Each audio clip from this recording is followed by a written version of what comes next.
Hello, everybody, and thank you so much for being with us here on the First Alert Desk. Brooks Baptiste here, checking in with the stories that are making headlines at this hour. We do have a couple that we are staying on top of right now. I want to begin with a story regarding our firefighters who have been working hard, I should say, tremendously overnight because there were several fires in the area. And breaking right now, investigators are looking into the cause of a large fire that was in southeast Atlanta. Atlanta News First Joshua Skinner has more with the First Alert Breaking News Tracker regarding what exactly happened here and why this was such a major challenge for the Atlanta Fire and Rescue Department. Yes, several things made this fire a difficult one for firefighters, not the least of which was what caught on fire. You can see stacks and stacks of pallets behind me, some 15 to 20 feet high. Those are what turned into a towering inferno overnight. The good news here, the building involved was undamaged. All the fire took place on the outside on those pallets. However, what could have caused those pallets to catch fire is not known at this time. The biggest difficulty here was getting to the fire, which forced firefighters to lay several hundred feet of hose to get to the blaze. We had some difficulties due to the extreme distance off of the road. We had some very long lays, had to relay pump from the hydrant to get water to the fire. The fire is currently contained and they're mopping up, hitting hot spots. Some of the fire crews have left, but some others remain on scene. They're just making sure that the fire does not flare back up throughout the morning. Obviously, with the burned wood, something like that could easily reignite, but right now that hasn't happened. Fire crews appear to have everything under control, and the cause of that fire is under investigation. Reporting in southeast Atlanta, Joshua Skinner, Atlanta News First. And of course, we plan to hear more from Joshua regarding that fire and any updates in the investigation. We should get an update from him on Atlanta News First at noon.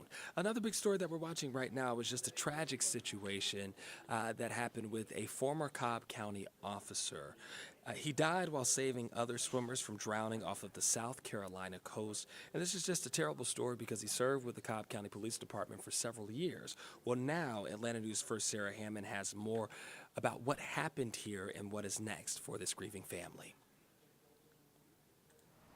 According to police in Pawleys Island, South Carolina, Chase Childers saw people struggling in the water, so he and another person jumped into action to go help those swimmers who were stuck in a rip current. Now, police also say they believe the 38-year-old former Cobb County police officer saw even more people in distress farther out, but drowned when he got caught in the rip current himself.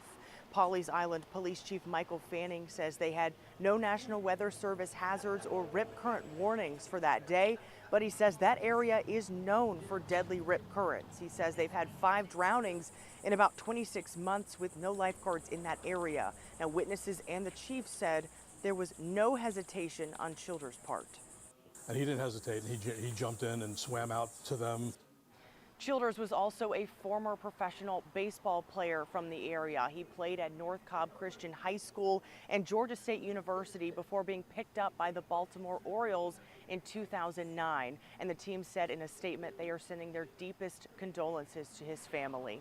In Cobb County, Sarah Hammond for Atlanta News First. Just a terrible story there. And I mean, you really feel for that family that is now left behind without a dad and without someone who was committed to his community as well. So as we learn more about that, of course, we'll be sure to update you. What's interesting in all of these situations is, unfortunately, this is a trend that we are seeing, not just in South Carolina, but really anywhere where we're seeing water.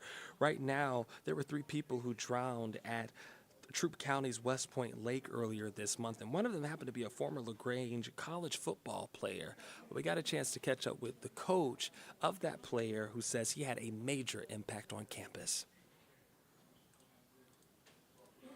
He was an energetic guy, happy, always smiling. 21-year-old Marquise Rice of Forsyth, Georgia, was a rising junior attending LaGrange College, a business management major, and a defensive back for the football team. According to head football coach Wes Dotson, Rice lit up every room with his personality. Friends with everybody. Not just, he hung out with everyone, not just guys on the team, like every student. He hung out with the international students. That's the kind of person he was. He just wanted to be friends with everyone and cared about everybody. I know he wanted, he was sports management. He wanted to get into stay in sports and do things like that. So, I mean, he had a bright future ahead of him. The Troup County Coroner's Office says Rice jumped off a dock into West Point Lake, but never resurfaced, marking the third drowning this month.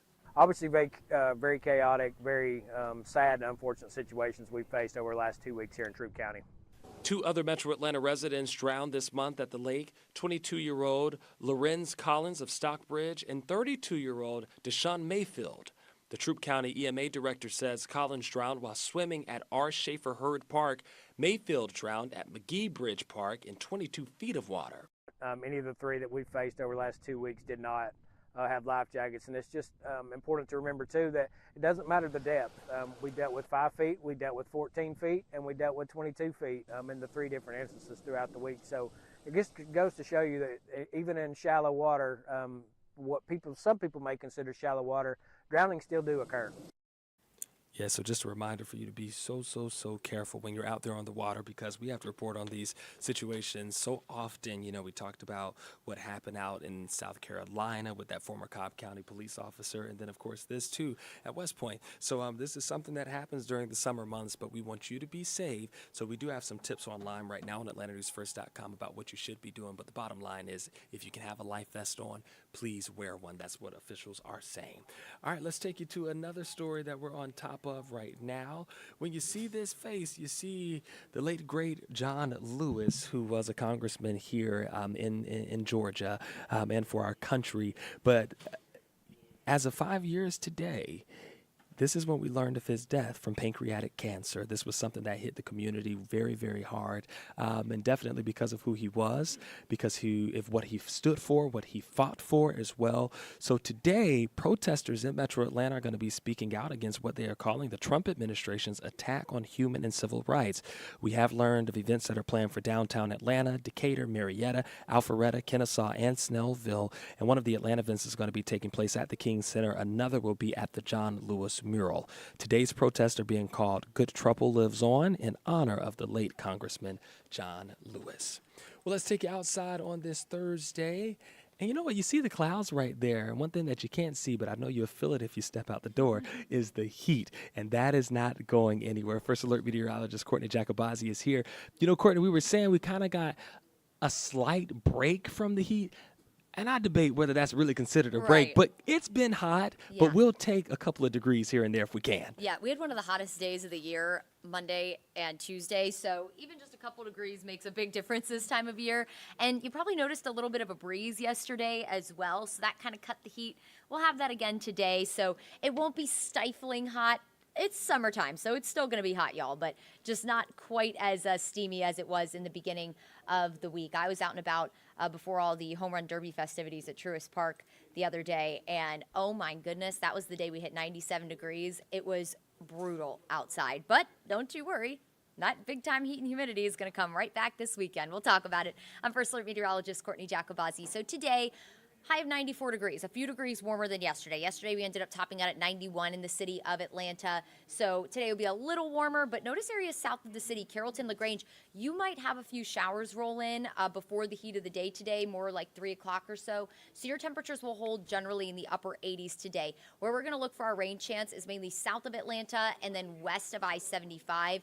A few showers could trail in around a tropical low that we're watching down in the Gulf. There it is, swirling just off the coast of New Orleans, so the Louisiana coastline. The way wind rotates around high pressure is, around low pressure is counterclockwise. So what that's doing is pumping in wind out of the south, and some of those showers are wrapping around that low and moving into the state. You can see that by 5 o'clock, some of those showers and storms making it into some of our southern counties.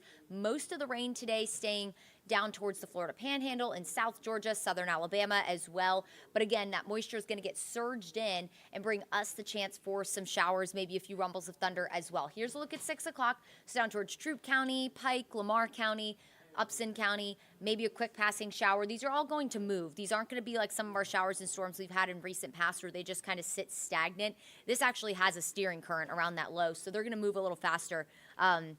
than our showers and storms in recent past, which is good news. We're not going to worry about a flood threat. But 8 o'clock around sunset tonight, so if you have any dinner plans, just know a few isolated showers will be possible. Again, 75 is kind of that dividing line. Along and west of 75 is where those showers will roll in from south to north. That'll be their motion tonight. So if you have any dinner plans, again, across Metro, you might be briefly interrupted by some brief periods of heavy rain. And then tomorrow, rain chance about 20 to 30%. Definitely not a washout. Most of the rain after the evening commute, so we won't have much rain and storms out there to impact your Friday evening ride home from work.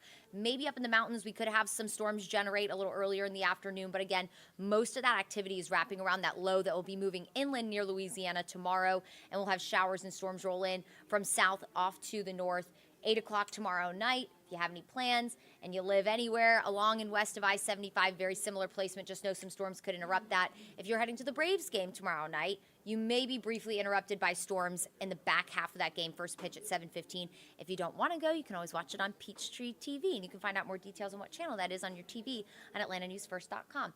Here's a look at the tropical outlook. So very disorganized low that was trying to get its act together along the coast the last couple of days, but now that it's interacting with land, it's not going to have really any chance to develop into anything further. So we're not expecting this to become a tropical depression, but it is bringing very heavy tropical downpours along the Louisiana coastline, and you can see those showers starting to surge inland near Panama City along the Florida Panhandle. We'll continue to watch more of those slowly drift from south to north, some of them impacting us here in North Georgia.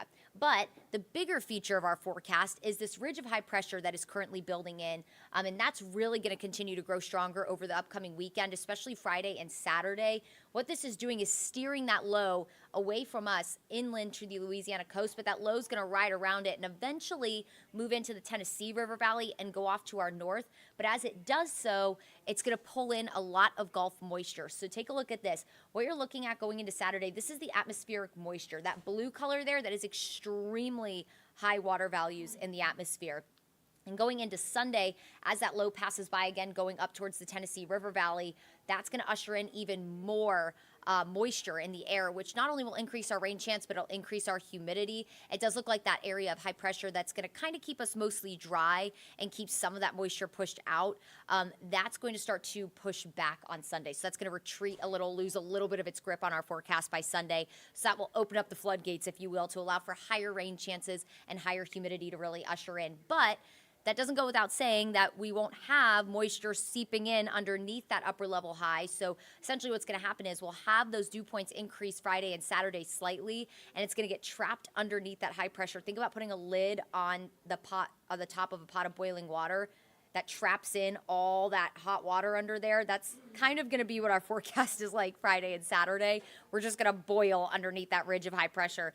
So it is going to feel gradually hotter Friday and Saturday, but Sunday is really the day that I think we could potentially have heat advisory criteria in the forecast, which just feels like temperatures of 105 or hotter.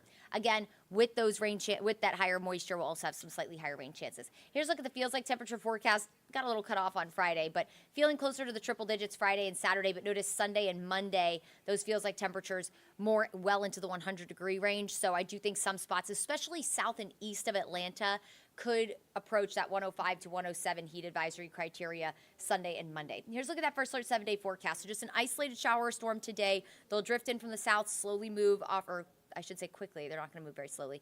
They'll drift off from south to north throughout the afternoon and evening, mainly looking along and west of that I-85 corridor. Very similar tomorrow, 30% coverage of showers and storms. Some of those could interrupt your evening plans. Most of the rain tomorrow does look like it's after the evening commute. So if you have any dinner plans, any evening plans tomorrow, quick passing shower or storm is possible. Doesn't look like it will be completely dry. But again, if you live east of 75, so Gwinnett County, far eastern DeKalb County, Rockdale, Newton County, Greene County, you get what I'm saying. Mostly dry. It looks like most of the rain sets up from Atlanta and off to the west tomorrow. And then going into the weekend, we're mostly dry Saturday and hot. Low 90s, but it's going to feel more like the triple digits. The moisture continues to increase Sunday. The humidity increases on Sunday. So that 93 is going to feel well into the triple digits in the afternoon. We'll have more widely scattered showers develop. It looks like mostly back half of the day Sunday. So we'll have plenty of time for that heat and humidity to settle in Sunday afternoon. Monday, Tuesday, we're going to remain unsettled. We're going to watch potentially another low try to develop along the Atlantic coastline, kind of near the Georgia-South Carolina line. We're going to watch for something to try to develop and maybe push off to the west. That could increase our rain chances on Monday and Tuesday. But regardless, it does look like what we call a trough, essentially a boundary for showers and storms to develop on. We've had a pretty similar forecast last week. We're going to watch for this boundary to kind of develop along the coast, and that is going to promote higher rain chances as well Monday and Tuesday. So a couple of extra features in play next week is essentially where I'm getting at. But then we start to dry out Wednesday, and the temperatures really start to ramp up. It looks like mid to late next week as well. All right, everyone, I hope you enjoy the rest of your day today. Stay cool. Enjoy your Thursday. We're almost to the end of the week. We always appreciate you joining us here on Atlanta News First Plus. We'll catch you here next time. 30 a.m. on ANF Plus. You can also text weather to the number on your screen, and we'll send a link directly to your cell phone.